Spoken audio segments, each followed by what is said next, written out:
Hi everyone, it's Michael King here from Leisure Networks. I'm really pleased and really happy to have Jen LaCaze or Jen Gregson with us now. Just a bit of an informal Q&A that we feel could connect really well to the community at this time, connect really well to Leisure Networks and the work that we do in the community, but also across the state and across the country, leveraging Jen's profile to connect with communities. So really stoked to have Jen on board. We know Jen's a two-time Olympian, a huge advocate for women and girls, a great person to be around, and recently just recorded a new record for the tan around Melbourne, and that got plenty of publicity. So welcome, Jen, and thanks for taking your time to have a chat. Yeah, no, thanks for having me, Michael. It's a pleasure to be here. So just a bit of backstory there. We haven't just plucked Jen from anywhere here.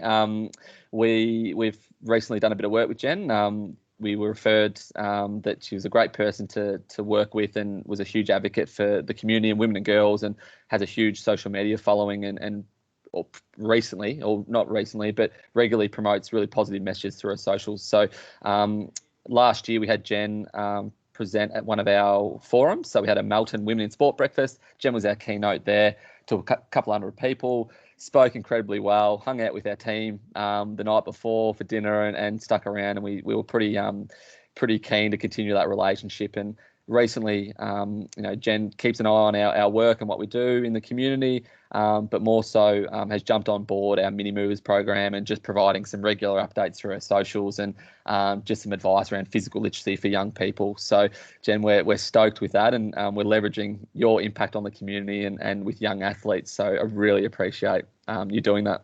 No, that's great. I'm happy to help. And with modern day technology, hopefully this little Q&A is also helpful again to some viewers and listeners. That's exactly right. So, Jen, I've got a number of questions here and really informal, just a conversation really, but something to keep us going. So, just tell us, Jen LaCaze, we know a lot about you, your profile. We see plenty of you, and at a time right now, you should be training for the Olympics, as we all know. Tell us a bit about your story or your pathway to this point, and who is Jen LaCaze? Yeah, so it's a strange question, who am I? But I'll do my best to answer it. Obviously, I'm just someone that's very passionate what they do. Running is my life. It's something that I feel like I was born to do from a very young age. I worked that out. And what's beautiful about my sport is I get to travel around the world and meet so many people and have an impact on so many others' lives as well that watch and view sport. And I think that's why sport in general is super powerful, because I have developed a great following through what I do, and it's allowed me to use my platform of social media to promote messages and be ambassador for things I'm passionate about. And it's just really given me this opportunity to show who I am. Back in the day, they didn't have Instagram and Facebook and Twitter, so I think I'm very lucky to be in this kind of time in the world. Obviously, this coronavirus impact has been huge on everyone, not just athletes, on our whole country, the whole world. And it actually has given me a bit more insight into how I can give back. I've had a lot of people reach out and ask for motivational videos or messages, and that's something I've really tried to dedicate my time to, with a little bit of extra time up my sleeve from not bouncing around the world. I've tried to use my presence on social media as an inspiration and motivation for whether it's runners or just people in everyday lives kind of struggling. And I think it's been a great experience for not just me, but a lot of athletes I've found have been using their platforms on social media to give back in a way, and it's been so helpful. And people are just searching for anything right now to make them feel a bit better. And it's a great way that I can use what I love to do anyway to help people through this really, really tough time. When before we started recording, we were talking about some of your recent catch-ups with some athletes across the world. Can you, without going into too much detail, but can you give us a bit of a background on what do you guys talk about? What's the conversation like? Yeah, it's a strange one because we're all very different species of people. Like we're elite athletes. Our life is training at the highest level and competing at the highest level. So we don't just get on and talk about anything. We have the moments where we're talking about the training, like what are you guys doing? We're all on our own. I'm lucky enough I have my husband who's an elite athlete as well, but I was speaking to 4 girls in my group, but we're all in Melbourne Track Club, but we all live all over the place. So Eloise Wellings is from Sydney. I'm not far from her. I'm in North New South Wales right now. But then I have Camille Buscombe. She's from New Zealand, so she's living there right now. And Susan Kuiken is from Holland. So we all got on a Skype call the other day and just kind of had a bit of a giggle of our training sessions. Have you been hitting the times our coach has set us, or are you kind of getting a bit slack? Like how much of the 1%ers are you doing? How's your gym routine? How much wine are you having at night versus a normal season? So we had a good laugh, but it was very athletic based, the talk, and we kind of just all laughed at each other and what we're doing. Camille was mentioning that at one point she decided to change her session and do a virtual 5K just to compete against other New Zealand runners, Kiwi runners at the time. So I thought that was funny, but it was a nice catch up, and we did it more just because right now we're meant to all be together in Flagstaff in Arizona, getting ready for a big race to chase the 10K qualifier for the Olympics. But obviously those plans got cancelled a while ago now, but we thought it'd be pretty fitting to all catch up over Zoom and just see how we're all doing and just where we're at when we were meant to all be together at this time. That's an extraordinary experience. It would have been good to be a fly on the wall for that catch up, I think. And just to talk in general about egos and stuff. It'd be good to see who dominates that conversation, and obviously just some of the, like you said, generally people might talk about the weather or how they're feeling or the impact of COVID. And it sounds like it's a very straight away to the competitive side of the sport, and that's probably a part of being that individual sport. I think that discipline, isn't it? Yeah, definitely. Well, we're all used to pushing each other, to that top level. So it is crazy. I have noticed training on your own, you just don't benefit the way you do in a group mentality. It just makes me realize how much better I am because of my team. Melbourne Track Club is who I train with all around the world, not just Melbourne. It was based in Melbourne, and that's where we kind of settle our roots. But all year round, I'm traveling with these girls and guys, and we just bring so much out of each other. And it's really evident now, trying to do this all on my own and with my husband, the sessions are nowhere near as quality as if I had, a girl breathing down my back and pushing me and helping me with the pace. So it does make you appreciate what you have on a daily basis. So back to the start of the journey with running. You were running, as a young athlete or as a young person, like anyone else, doing some athletics at school, having a bit of fun. At what point did you realise, at the start, I was okay, this is fun, this is boring, what is this sort of thing? At what stage did you work at, gee, I'm not bad at this, I'm not bad, this could be pretty good for me? Yeah, so I was really lucky. I had a father and a mother who just thought I was better than I ever did. And all through primary school, things came easy to me. I obviously had a lot of natural talent. I do really well at school level and district level and regional level. But really, when I started to verse people in my state and then verse the country, I wasn't a standout. So in no way when I was going through school did I think this would be my profession. But then I guess the opportunity to go to college in America opened a few more doors. But again, like going to America, I wasn't the best there. I wasn't winning nationals. They call it the NCAA. I wasn't, again, the top pick in the 4 years I was there. My senior year, I had a huge leap and progressed really well. And that's when it kind of started coming to the front of my mind that maybe this is something I could continue to do. But it, again, wasn't a professional thought. I just thought I could continue running pretty competitively on the side. But with my uni degree, I go get a job. And then with the last minute qualification for the Olympics in 2012, that just changed everything because I didn't just make the Olympics. I went over to Europe. I did a bit of prep before the Olympic Games. I did a few races overseas and started to see, this whole world of athletics that I didn't know existed. And pretty much in 2012, before the Olympic Games, and obviously after, I just thought to myself, this is what I'm meant to do. You know, even if I don't make much money doing it, this is what makes me happy, and this is all I want to do while I can. And I've always been very well aware that my career is temporary. You can't run forever. So I just kind of had the mentality that I would do this for as long as I could and do it the best I could, because I wanted to get to the other side of it and have no regrets, and know that what I achieved was the best I possibly could have. And I used every opportunity I was given. Yeah. Such a great question, and probably a great answer to a question, but it kind of leads really into the next part that I was talking about around the positivity and the resilience. So, you know, you talked at stages through there, just about your ability, and then, you know, really challenging yourself, that passion, that interest in the sport. I guess one thing I picked up with you is your resilience, and you've had a lot of injuries throughout the way. But they've made you better. And like you've said, even recently when speaking to you, you came out the back of an injury last year or the year before, and you came out even better. So yeah. I guess where does that resilience come from? Is it environment? Is it hereditary?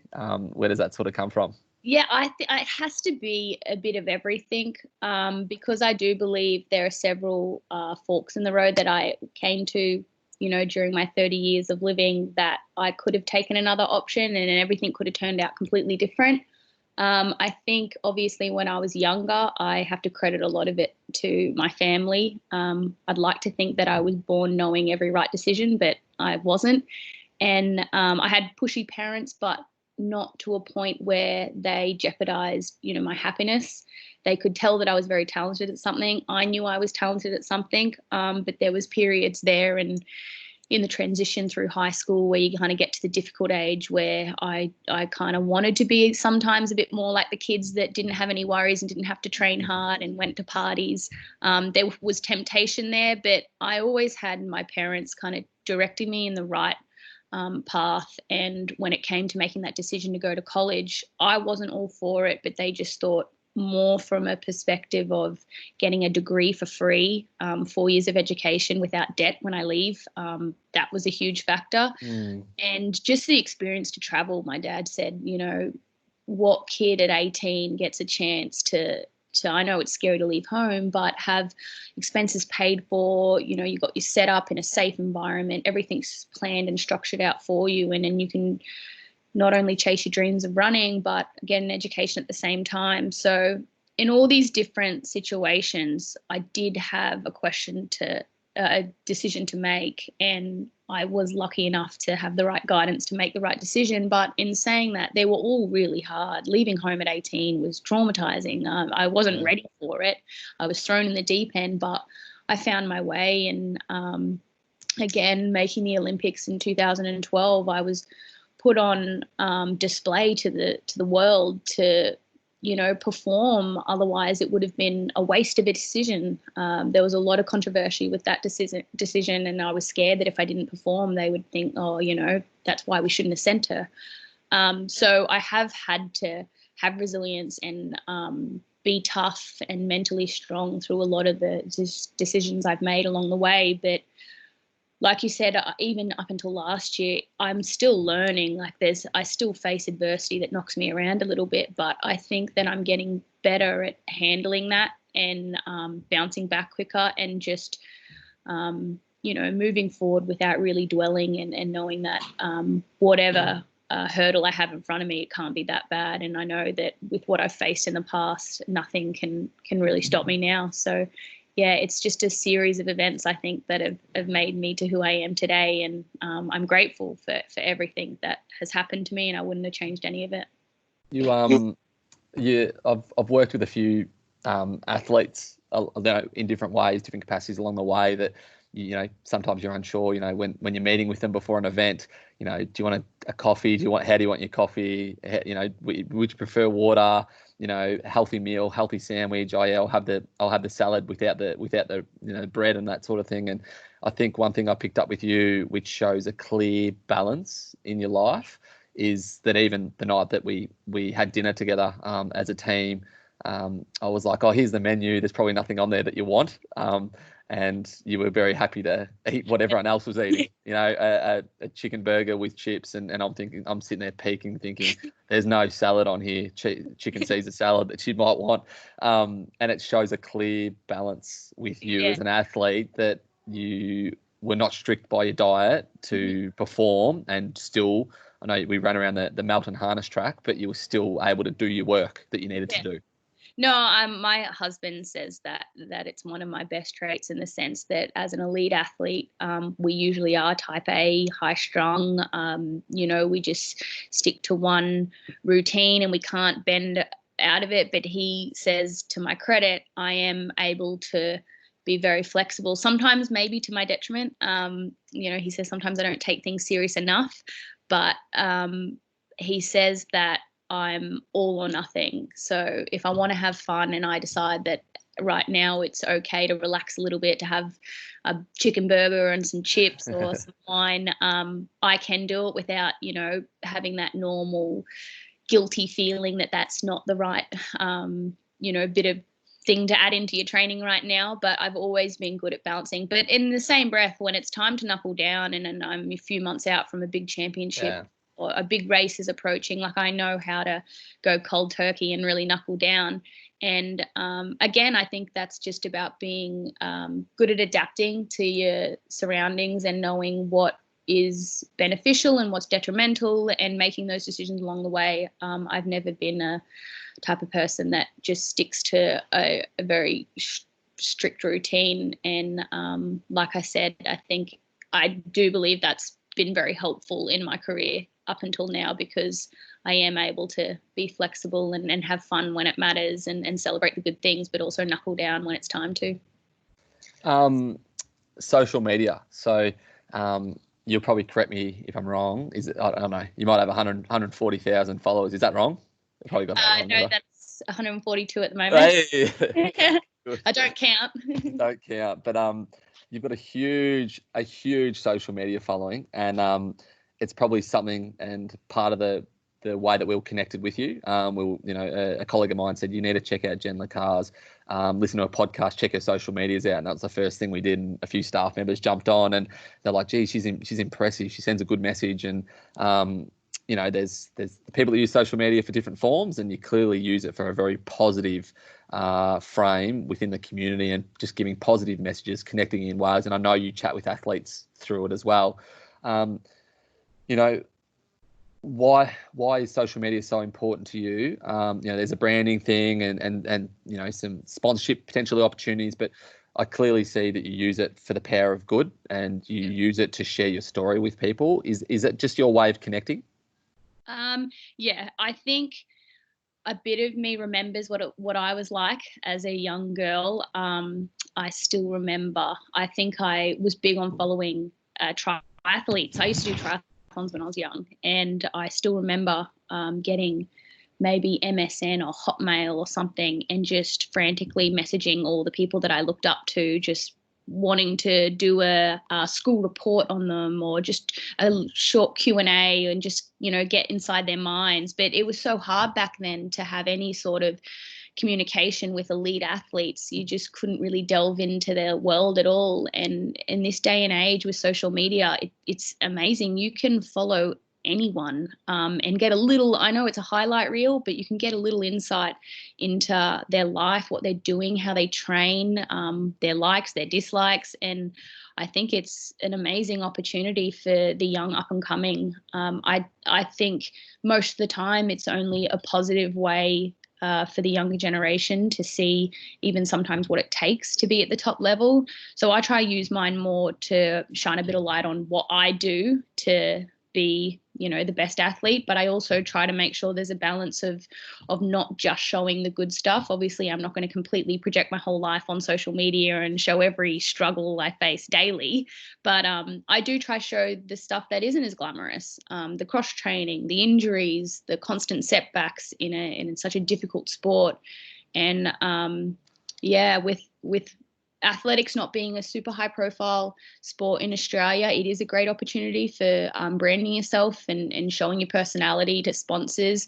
But that's not something I think about all the time. It's great if an opportunity comes around, but I get so many messages from young little athletes, and myself is just all through these little kids asking is exactly what I was like as a kid. And I know that if back then I could have communicated with elite athletes and got a little bit of information or advice, it would have only helped me even more. So it's just a great platform, I think, for sports people especially, to really show themselves off to the world and to the younger generation trying to be like them. Coaching. So you've and I've heard you talk about coaching before, and I've heard you talk about your coach, and when I've spoken to you before about running the tan, was that just a spur of the moment thing? Oh, my coach prepared me for it and said it was the right time. What makes a good coach, and what impact has your coach had on you? Yeah, I think coaching is, at the highest level, it's one of the most difficult things to do, and I don't see myself ever being a coach. Not because I don't have the patience, or I can't see talent, or know how to direct someone in the right way. I think I can do all that, but relationships, coach and athlete relationships, are so important, but they're so intricate. You don't really want to be friends with your coach because you kind of want to really please them and make sure that they're happy with what you're doing. They know that you're trying, you're showing a lot of, mental toughness. But at the same time, you can't not like your coach. You can't not have a relationship, because then you're not going to really respect them and want to impress them. So the relationship I have with my coach is very different. I communicate with him a lot. I think that's super important, and I've got to feel comfortable enough to be able to communicate to him. But I also think that he knows more than any other coach in the world. I truly believe that. I think he knows how to coach athletes to an elite level better than anyone else in the world. So it's so important to find someone that you respect, that you believe in. If you think that your coach isn't going to get you to the highest level that you're capable of, then it's never going to work. And you got to trust when they make a decision that you probably don't think's the right one. You got to trust that they know what they're doing. Otherwise, if it doesn't work out, you might blow up at them and kind of think, what were you thinking? Whereas I wouldn't. I know that whatever decision he's making is, at that time, with the information he has, it's the best decision possible. And if it doesn't work out, that is hindsight, and no one could have predicted it. So we've got a very good relationship. I respect him a lot. I want to please him, and I know that when I run well, he's right there, probably as happy as anyone would be. So it's a difficult relationship to get right, but I think I'm very lucky in that sense. So the mental side of running. So I know, when I go for a 5 or a 6, 7K run, whatever, it's processing, it's trying to keep that mental strength. I know for me, I use it to unwind, to reflect, to think. But when you're running longer distances and long distances in different ways, there's different struggles along the way. Do you have a rhythm? Do you have thought processes at different points of races that keep you in check, almost like a playlist that's going through your mind at the time? Yeah, every thing I do, whether it's training and racing, requires a different mental strategy, I guess. For my everyday running, where I'm just going out for an hour, or anywhere between an hour to an hour 45, that's all rhythm running. I enjoy it. It's therapeutic. I don't need music. I don't even need conversation. Like, my husband and I do a lot of running together, but 85% of it, we're not even saying a word. That type of running for me is like the general public, I think, going out for a walk. It's not hard. It's really enjoyable. For the session days where we do have to really push our bodies, I go in with a different mindset that's more intense. I've usually prepped that morning, done a lot of stretches, a lot of activations, had my coffee, so I've caffeined up. And that's more going in with a bit more of a competitive mentality. Like, I have times that I have to hit, I got my watch set. I'm kind of just really focused on short term, which is rep to rep recovery, all of that. There's no, I can't wait till this is over. What am I going to do afterwards? It's all very short. term, thinking about the things straight in front of you.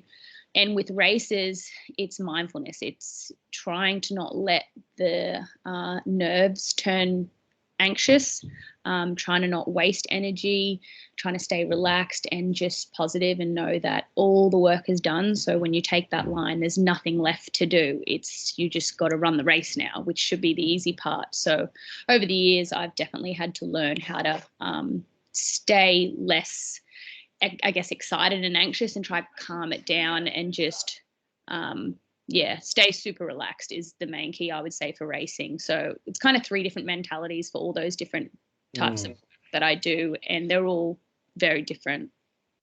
So we're meant to be obviously preparing for an Olympic year at the moment, and I know you've kept yourself nice and busy. But how does an athlete adjust to that? But probably more importantly for me, mental health's a big one at the moment, and important in community, and you're at the top of your game, but just thinking about younger athletes and stuff, when you've got an event that you think you're meant to be running in that's no longer there, in 12 months' time when it potentially is going to happen, there's then potentially selection reissues. So, from a mental health point of view, what have you heard? What are you seeing? What do you believe in? Yeah, that's a very difficult one. I consider myself very lucky in this situation. I am a 2-time Olympian.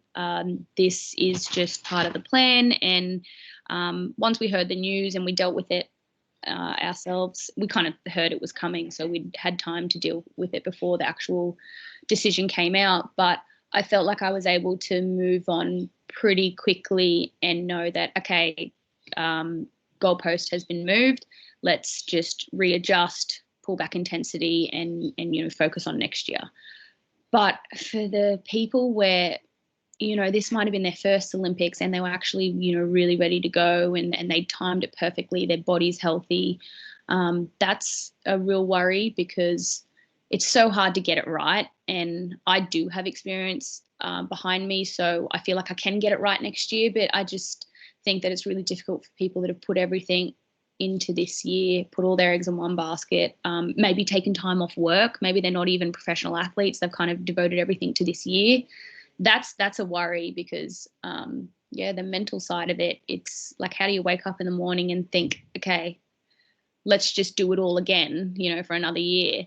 And also the other side of it is also the people maybe that were coming to the end of their career and thought, you know what, I think I can make the Olympics, or I think I've got one last shot. 2020 is it. I'll hold on to this career just for one more year and see if I can make the Olympics. That's difficult as well, because what do they do now? Do they decide, what's one more year, or, I really can't support another year of just training full time? So I had a conversation with Steve Solomon, who was also the co-captain with me at the 2019 World Champs last year in Doha. And we just reached out to everyone kind of a month ago or so and just checked in on everyone more and with the mental side of it, and just said, obviously training's changed a little bit, but is there anything we can do? Are you okay? And everyone seemed pretty good. Obviously, I don't think anyone's just going to open up and say, actually, yeah, I'm really struggling. But it's just kind of offering that hand and just saying, look, if there's anything I can do, if you want to chat, because I know that the mental side of this for elite athletes is very challenging. But as athletes, we are wired to adapt to adversity. And so hopefully everyone's been able to use that trait and deal with what the world's going through. So it probably leads really, really nicely, the mental health, but into the younger generation. So I know that you train with a number of younger athletes. That's part of the team that you work with.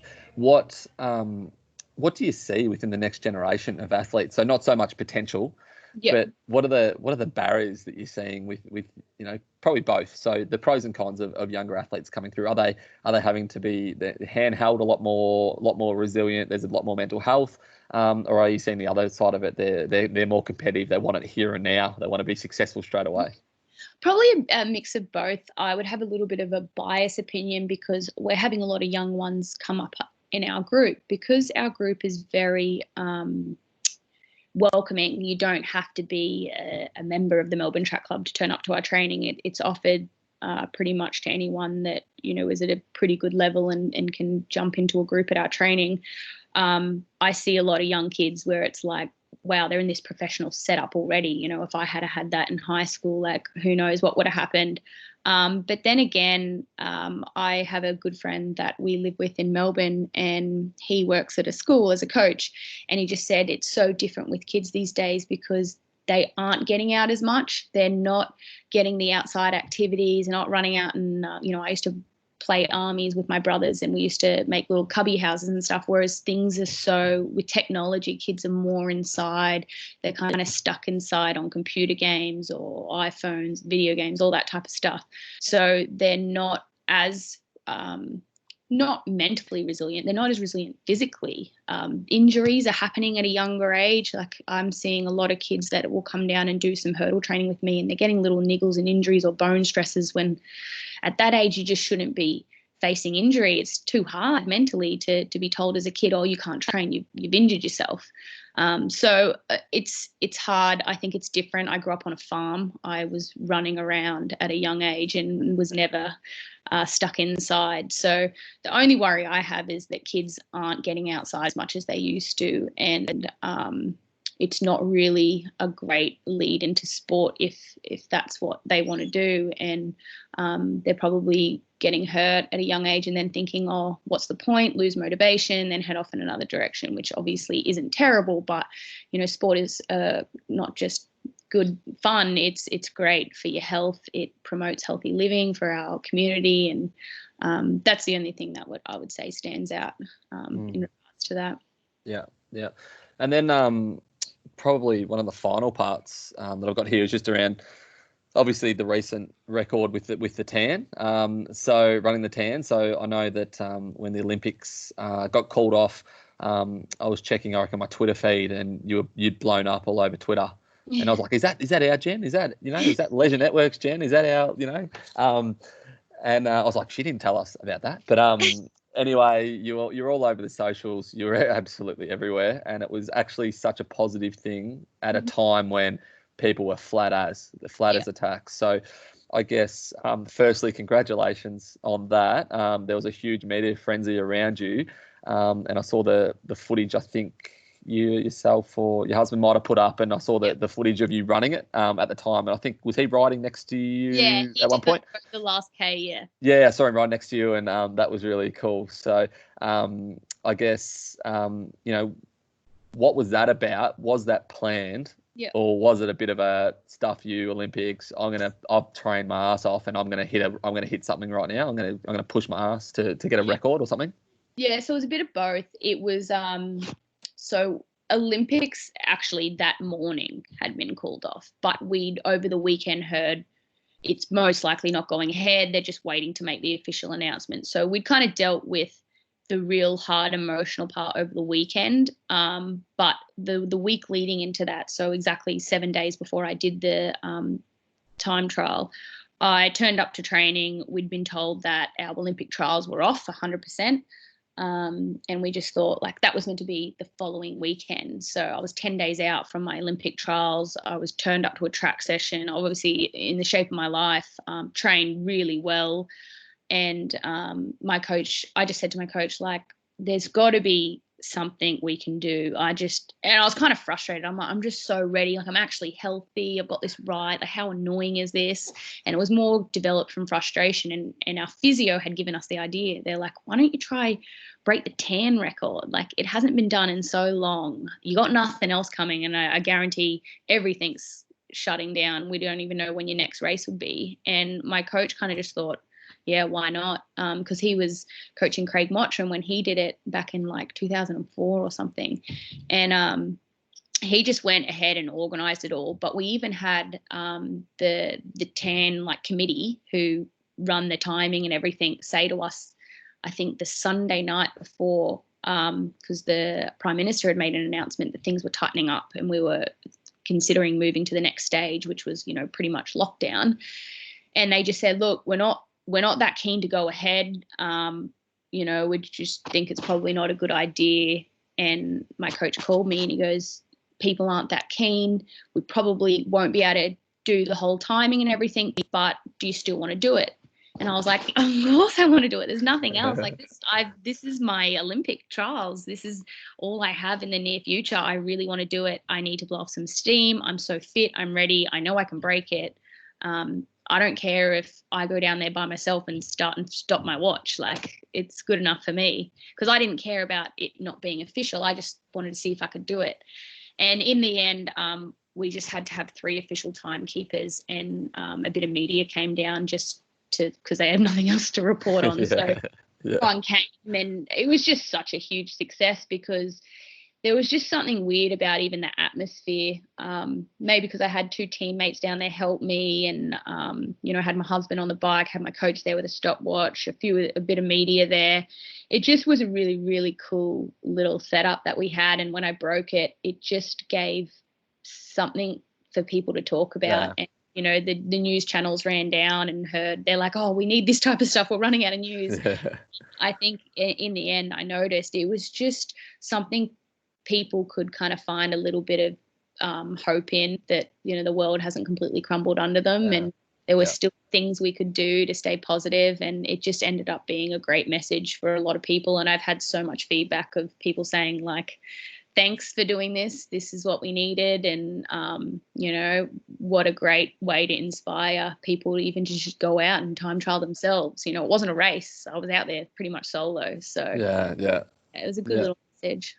Yeah, it's so good. Do you we'll finish up now, but do you have any sort of final comments or advice for, I guess, young athletes that are out there at the moment that are locked at home, that are being sent training programs from their coach that they cannot be bothered doing in their backyard? Like, I'm seeing a lot of stuff going around community. Here's a session plan for the next week. Go do that in your backyard, or go to an oval by yourself, and it's just not motivating at all. I guess we're all waiting for this announcement next week, which then might open up the AIS, return to play guidelines that we're seeing that might mean that we can train with 10 people. But do you sort of have any advice for young athletes out there at the moment that are either sitting on their ass, or they need something to drive them, to keep them motivated?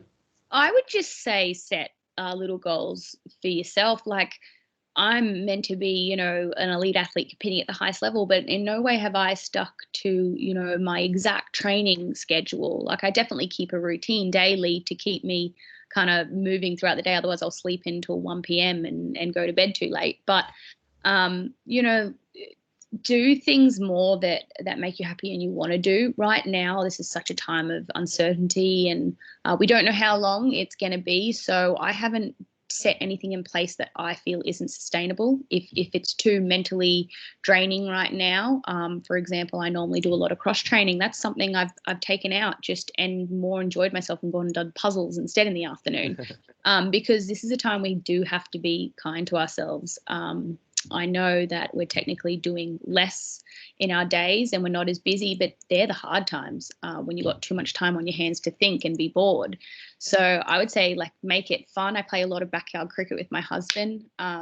Obviously that doesn't help me become better at being an elite athlete, but it's getting out, it's staying active. And I think right now the mental side of things is more important than the physical side, because when things all return to normal, we're going to have plenty of time to go back and get, physically strong and fit again. But right now it's about staying active at home, keeping mentally healthy, and doing things that make you happy and bring enjoyment, not suffering. So don't worry about if you miss a gym session or you miss that workout your coach told you to do. Right now it's about looking after yourself, being with family, and staying mentally healthy. Yeah, it's a really good point. I think we talk about it every day within our workplace, and it's just about staying connected. So it's not so much about doing more, particularly from an athlete point of view, or staying to a script, like you said. It's staying engaged and really looking after yourself and finding different ways to do things to stay stimulated. So it's a really good message, I think, that that connects really well with our work, our community, our participants, and the work that we do. Both from an elite and a community perspective. So thank you so much for your time, Jen. You've been an absolute star, and I've probably taken full advantage, well and truly the advantage of the work you've done for us previously, but you just share such great messages you're really well connected to the community. You know what's happening at the grassroots, and you connect that really well within your lifestyle as an elite athlete. And we're really appreciative of the messages that you share with us, and we continue and hope that we can continue a long-standing relationship moving forward as well. Great. Thanks, Michael. That was very kind. And I'm glad I can help wherever I can, especially during this time. Anything I can do is a pleasure. Yeah.